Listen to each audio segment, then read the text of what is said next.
35 साल हो गए हैं मुझे रिक्शा चलाते। वो देख लो, मेरा मोबाइल, शनाख्ती कार्ड, सब कुछ मेरा उधर चल रहा है। 10 मिनट बाद इधर पुलिस आती है, पुलिस को कौन जवाब देगा? और गार्ड ऐसी बदतमीजी कर रहे हैं। मेरे दिल में इतना जोर नहीं था, मैंने इसको जला दिया। या इस तरह मरना था या उस तरह मरना था, मरना तो था। अब ये अफसर कह रहे हैं कि जी आप कहीं और खड़े हुआ करो। एक ये लाहौर में ये बड़ा मसला है, आप कहीं और खड़े हो जाओ, कहीं और खड़े, किधर खड़े हो जाओ? ये सिलेंडर अब फटा है, अब सिलेंडर फटा है। अल्लाह का कहर इस पे छोड़ के जा रहा हूँ। अल्लाह का कहर समझते हो कि नहीं समझते? अल्लाह की कहर से बड़ा और क्या? क्या मैं पागल हूँ? मैं क्या करूंगा मुझे नहीं पता, लेकिन मुझे पता लग गया कि ये आदमी मुझे नहीं छोड़ रहे। मैं कह रहा हूँ कि कलमे की कसम, ये लोहा भी ये शेखजाद अस्पताल के लिए छोड़ के जा रहा हूँ। इसलिए नहीं छोड़ के जा रहा, इसलिए छोड़ के जाके लानत है उस अरबी पे कि जिसने ये अस्पताल बनाया। रिक्शा जलाने की असल वजह ये थी कि आपको इधर बेइज्जत किया गया। बेइज्जत किया गया, धक्के दे रहे हैं कि चलो आप चलो, और रोड पे भी नहीं खड़ा होने दे रहे। अस्सलाम वालेकुम नाज़रीन, मैं हूं आपका मेजबान उमर बलोच। मेरे साथ एक रिक्शा ड्राइवर मौजूद है, शेखजाद हॉस्पिटल के बाहर में मौजूद हूं। और इस बंदे ने जो है वो अपना रिक्शा जलाया है। वजह पूछते हैं कि मामला क्या बना, ये रिक्शे को आग लगाने की आखिर वजह क्या थी? अस्सलाम वालेकुम। वालेकुम सलाम भाई। क्या मामला बना है? अपना रोजगार आपने रिक्शा जो है वो जला दिया है, वजह क्या बनी है? 35 साल हो गए हैं मुझे रिक्शा चलाते। ठीक है, मैं इतना पुराना ड्राइवर हूँ, मेरा ये 2 स्ट्रोक रिक्शा है, ये कोई CNG नहीं है। ठीक है। भाई मेरे एक तो ट्रैफिक वाले इधर उधर, लेकिन 35 साल से मैं इस गेट पे या अंदर खड़ा। मतलब ये शेखजाद हॉस्पिटल आप 35 साल से रिक्शा चला रहे 35 साल से भाई मेरी ये रिक्शा चला रहा हूँ, ये नंबर है मेरे पास। और आज आपने इस रिक्शे को आग लगा दी है, वजह क्या बनी? मोबाइल भी टच फेंक दिया अंदर। वो देख लो, मेरा मोबाइल, शनाख्ती कार्ड, सब कुछ मेरा उधर चल रहा है। वजह क्या है? क्यों? वजह ये है भाई, मेरे कहते सख्ती हो गई है, आप अंदर खड़े नहीं हो सकते। मैंने कहा ठीक है, ये आप देख सकते हो कि इधर सवारी नहीं खड़ी होती, ठीक है, इतना रात को खौफ होता है। ठीक है। मैंने उधर खड़ा किया, कहता है आप इधर भी ना खड़ा करो। तो मैंने कहा मैं झाड़ियों में चला जाऊं, ये अंदर सारी झाड़ियां हैं। मैंने कहा मैं झाड़ियों में चला जाऊं, झाड़ियों में सवारी आती है। 10 मिनट बाद इधर पुलिस आती है, पुलिस को कौन जवाब देगा? और गार्ड ऐसी बदतमीजी कर रहे हैं। मेरे दिल में इतना जोर नहीं था, मैंने इसको जला दिया। आपने रिक्शा जला दिया? मैंने खुद जलाया। इधर इधर हो जाए, इधर हो जाए। शादीशुदा है आप? मैं शादीशुदा। शादीशुदा है जी। कितने बच्चे हैं? मेरे 2 बच्चे। 2 बच्चे हैं। जी। 2 बेटे हैं, बेटी हैं? कौन है? एक बेटी एक बेटा। अब उनके लिए आप जाते थे, रोजगार कमाते थे, कुछ ना कुछ आप लेके जाते थे। बच्चे दूध मांगेंगे आपसे, बच्चे कहेंगे कि रोजा रखना है, क्या लेके जाएंगे घर? वो या इस तरह मरना था या उस तरह मरना था, मरना तो था। तो मैंने कहा कि इसको ही खत्म कर दो। मतलब कि गार्ड ने आपकी इंसल्ट की है, बेइज्जती की है? इंसल्ट बेइज्जती नहीं, वो तो इस तरह हो गया कि मैंने कहा कि इधर मैं मर जाऊं, ये कभी इधर से पकड़ो कभी उधर से पकड़ो, और 10-10 दाने आ जाते हैं।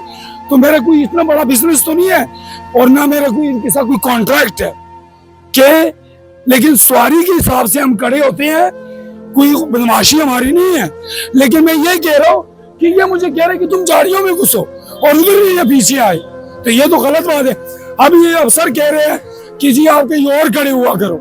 एक ये लाहौर में ये बड़ा मसला है, आप कहीं और खड़े हो जाओ, कहीं और खड़े, किधर खड़े हो जाओ?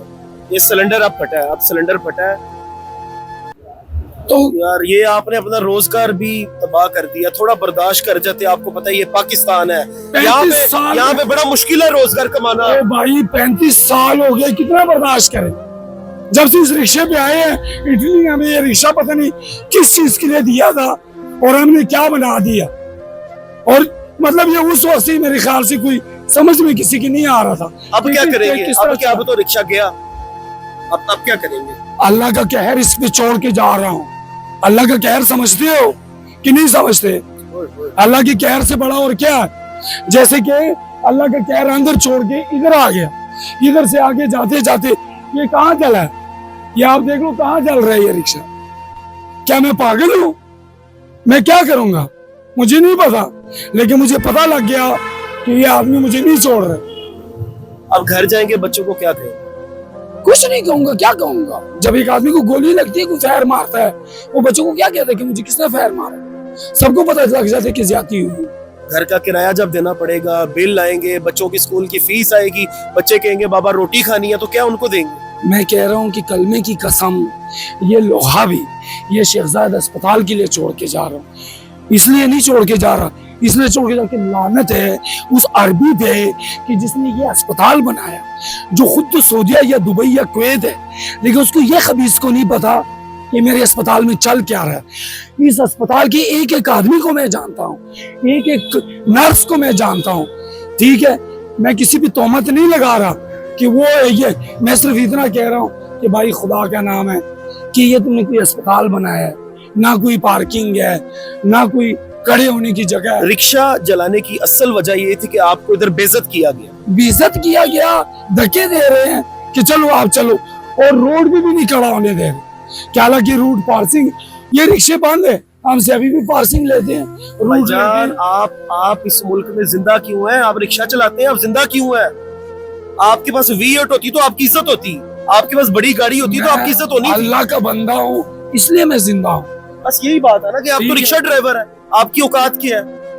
और आज पता चल गया क्या औकात। ये वीडियो भी अगर सिर्फ सऊदीया या दुबई कुवैत उस खबीस आदमी के पास जा रही है तो उसको मेरा ये वीडियो पहुंचा दो, नहीं तो किसी से मेरा गिला नहीं, ना उस खबीस आदमी से मैंने पैसे लेने हैं और ना किसी और से, और 1 रुपया नहीं लेना किसी से, और लानत है तुमको बस।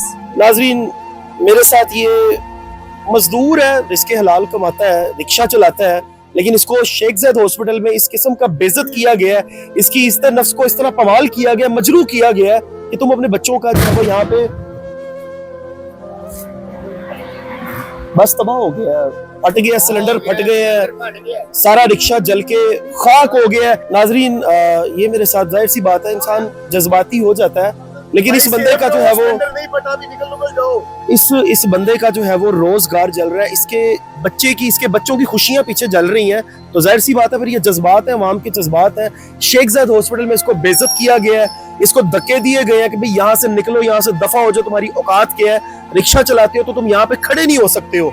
इसका आज जो है वो जो रिस्के हलाल था, एक जरिया था, वो तबाह बर्बाद हो गया। अपने 2 बच्चों का जो रिस्के हलाल कमा के जाता था वो इसने अपने हाथों से तबाह कर दिया, क्योंकि इससे नफ्स तो शैतान की भी होती है, किसी ऐसे इंसान की भी होती है जो 2 नंबर काम करता है। ये फिर भी एक मजदूर था, ये मजदूरी कर रहा था, रिस्के हलाल कमा रहा था, इसका रिक्शा रुक्शा पीछे जल गया है। अब देखते हैं कि आगे ये भाई का क्या नसीब है, अपने घर जाएगा तो क्या बच्चों को जाके जो है वो देगा, क्या बीवी को मुंह दिखाएगा कि जिससे डेली का कोई 1000, 1500, 2000 लेके आता था, वो भी आज जनाब जला के तो आके तुम लोगों के सर पे बैठ गए। देखते हैं क्या होता है। लेकिन मेरी दरख्वास्त है अपनी गवर्नमेंट से, गवर्नमेंट पंजाब से, खासतौर पे मरीम नवाज साहिबा से, कि जिस की मैं आवाज बनूं, आपने उसकी दादरसी की है, आपने उसके प्रॉब्लम को हल किया है, इस आदमी के भी जो है वो प्रॉब्लम को हल किया जाए, आपकी मेहरबानी है। ऐसे लोगों की बातों का गुस्सा नहीं करना, इनकी दादरसी करनी है। गरीब लोग हैं, मेहरबानी फरमा के इनकी जितनी हो सकता है दादरसी लाजमी कीजिएगा। अपने मेजबान को दीजिए इजाजत। अल्लाह निगहबान।